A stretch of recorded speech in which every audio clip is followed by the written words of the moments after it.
hang on, we gotta move the camera here. Wait. There we go. Cool. Okay. So, we are here to review Monday Night Raw and SmackDown this week. So, first and foremost, I want to finally say that we have Monday Night Raw back the way that it should. And for once, this is going to be a positive review on the wrestling show for Monday Night Raw, because the whole entire show was nothing but wrestling action, not any crap that people didn't want to see. So the first beginning of the show, we had Vince McMahon himself coming out to the ring, basically stating that the McMahons are back, they're taking over Monday Night Raw and SmackDown, and the fans basically are the ones who decide on the matches, who wrestles, new talent coming up from NXT. And we got that. We got a lot of great matches on the show that we normally would not get. So finally they were listening to the fans, and I'm glad for it. Monday Night Raw is finally on the right track. So the first thing that's announced is that, okay, Baron Corbin, you've done a horrible general managing job ever since you were appointed. So if you want to stay the general manager, you have to win a handicap match. Not only a handicap match, but a no disqualification handicap match, which means that you have to defeat Kurt Angle, Apollo Crews, and the tag team champions themselves, which was absolutely hilarious. I was loving every second of it because Corbin got his ass kicked in the main of the match, because not only was he hit with steel chairs, he was frog splashed, he was also thrown through a table, and he was forced basically to have no friends at ringside. So what did we get? We got a brand new general manager, well, slash people in charge, which is the McMahons, because Corbin lost the match, so he's officially demoted, so he is not the general manager of Raw. Me, personally, I'm perfectly fine with that, because I didn't want General Manager Corbin or Constable Corbin in charge anymore, because Raw was pretty pathetic when he was there. I love the fact that Heath Slater got revenge as well on Corbin during the match, actually, because he was the special guest referee. So that was interesting. Then we have the situation that evolved with the women's division, where, okay, all the women want the shot at Ronda Rousey for the championship. So I love the fact that they decided to book a gauntlet match with 8 female wrestlers from the roster competing, and basically it was a solid match. You had Bayley making it all the way to the finals, and her fighting Natalya, which was a really good match, honestly. I'm glad that those two people got the opportunity that they deserved on Raw finally. And no Alexa Bliss, which was a kind of strange. I guess she's getting over her sickness, which has been going around their talent over the last few weeks. Let me think here. The Intercontinental Champion, Dean Ambrose, came out, open challenge for the championship, which was accepted by none other than Tyler Breeze. We've seen Tyler Breeze be pushed on NXT of late. It was good to see him back on Raw and competing. And I thought that match was actually fairly good. I even thought it was better than the Seth Rollins match that Dean had the previous night.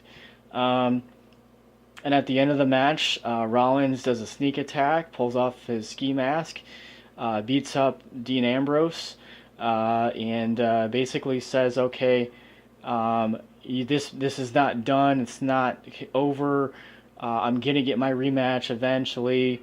Overall, great segment, can't complain.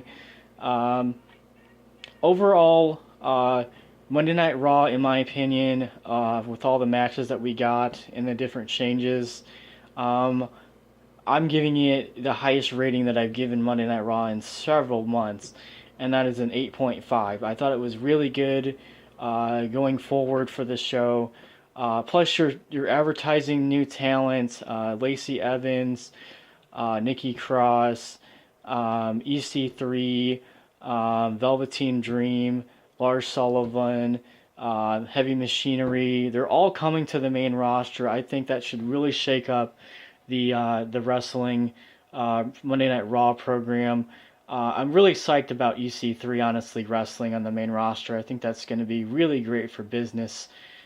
And I don't know. I think they're doing the right thing here because Kevin Owens is coming back soon. Sami Zayn. That should really help the situation. Now, okay. So, what we're getting basically next week is Natalya versus, Ronda Rousey. There will be a tag team championship match booked.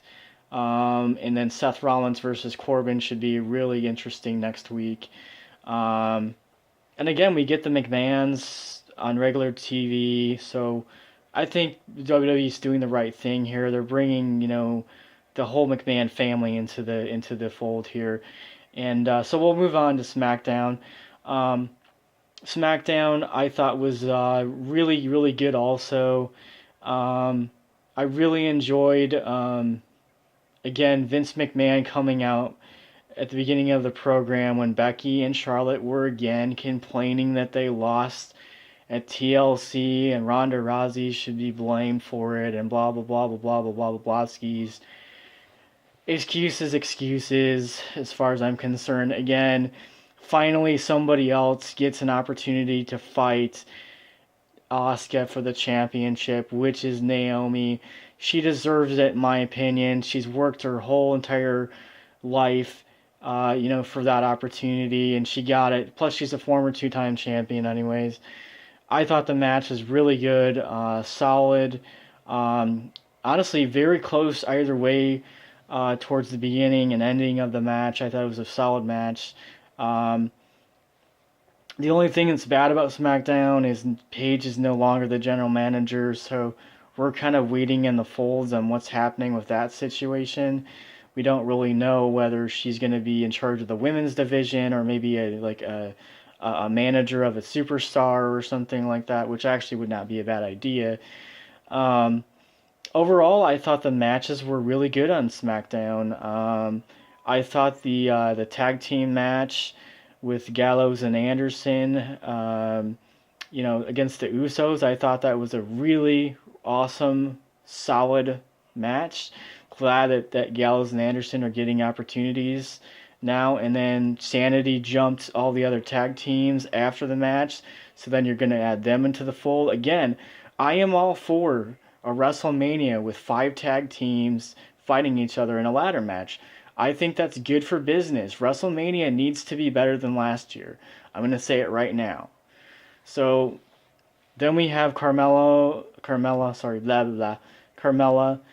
and R-Truth basically coming out for a segment talking about how they both won the Mixed Match Challenge, so now they're going to be entering in each Royal Rumble as number 30.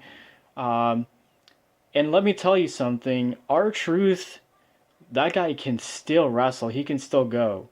So we'll have to see, but I would say he's the wild card, honestly. He probably could win the Royal Rumble. I think it's actually his time to do that. Yes, he has lots of great competition in that match, but still, I think he's a good choice to win it. Other than that, I thought that the main event match, Andrade, Daniel Bryan versus Styles, and I think it was Mustafa Ali, which I believe he is now on the SmackDown roster officially. So overall, I would say SmackDown gets a 7.8 this week. I thought the segments were great. I really enjoyed the whole Miz having to prove himself thing, tagging with Mandy Rose. You know, I thought that match was really good, anyways. So there's also rumors going around that Rob Van Dam is going to be coming back soon to WWE television. It's just something that's going around. I'm not confirming it, but I'm just saying if that happens, I am completely all for it because Van Dam was Mr. Monday Night anyways. He proved that. I mean, in the early 90s, going on to the late 2000s, when his time was up, he went to TNA and had success, a lot of success in that area. Van Dam, I feel like, is a perfectly wonderful talent that they should focus on. If he wants to come back to either brand and compete at WrestleMania this year, go for it. Have him wrestle like a Randy Orton. Have him wrestle a Kurt Angle. Have him wrestle a Dean Ambrose, a Bray Wyatt. Uh, an up-and-coming talent in AJ Styles, Van Dam versus Styles would be a huge success for WWE if they choose to invite him to come back. Now, he could go against Daniel Bryan even. I don't think that's ever been done that I know of. I feel like we should encourage the WWE now to further the talent, which means what I'm saying is we should contact them, tell them these are the wrestlers that should be wrestling each other at WrestleMania. Build these storylines. As fans, we want to see this. So what I'm saying is Lesnar, yes, he has this huge multi-million-dollar deal with the company, but is he really good for the business? My opinion is absolutely no, because he is not on television every week. I would demand that he defends the championship at least 3 to 4 times a year, and I would say it shouldn't just be challengers from Raw. It should be challengers from NXT, Raw, and SmackDown. That's what I'm just saying as a fan. I love the fact that SmackDown is going to start actually having storylines. So we'll see the rivalry between Jeff Hardy, and Samoa Joe. And Randy Orton and Mysterio may not be an over rivalry yet. They might continue it onto the Royal Rumble, which I'm perfectly fine with. It works for me. But I'm just saying, Raw and SmackDown are finally where they should be, and we should be thankful that we actually are going to have good programming now. And with the McMahons being involved, I see good things ahead. Plus, Triple H is obviously going to be working with the NXT talent again. So I feel like Raw and SmackDown, NXT, 205 Live are going to be much better now. So, but I just wanted to do this real fast. Raw and SmackDown are better, and we just have to hope for the best going forward. Goodbye, everybody. I love wrestling.